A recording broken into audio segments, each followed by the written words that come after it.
Ce qui s'est passé avec Charlie Kirk doit nous alerter.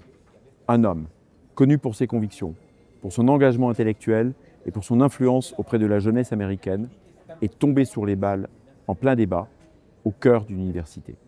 Cet assassinat n'est pas un fait divers. Il est le signe qu'une partie de l'extrême gauche radicale a désormais franchi un seuil, celui où l'on ne combat plus les idées par la parole, mais par la violence armée. Ce n'est pas un cas isolé.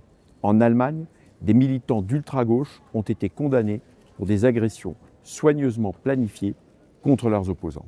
Dans nos propres villes, la violence idéologique se banalise. Souvenons-nous de cette réfugiée ukrainienne, poignardée dans un bus il y a quelques jours en Caroline du Nord. Toujours le même message implicite. Si tu ne penses pas comme moi, tu n'as plus le droit de t'exprimer. Mais ce n'est pas cela, la démocratie. La démocratie, c'est le débat, c'est la confrontation des opinions, c'est le respect des divergences. Elle n'autorise jamais que l'on transforme une idéologie en arme, ni que l'on condamne un homme à mort pour ses idées. Il est temps, avec gravité, de regarder ce danger en face. Il est temps de protéger la liberté d'opinion.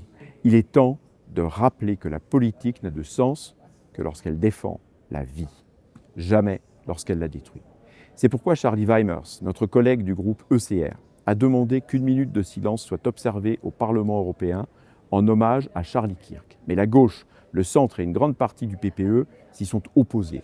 Eux qui se disent les gardiens de la démocratie, si prompts à donner des leçons aux autres peuples, n'ont pas eu le courage de se lever pour honorer la mémoire d'un homme assassiné pour ses convictions. Cette hypocrisie, ce double standard, mine nos institutions. Nous ne devons pas nous y habituer. Nous devons au contraire le dénoncer avec force et sans relâche.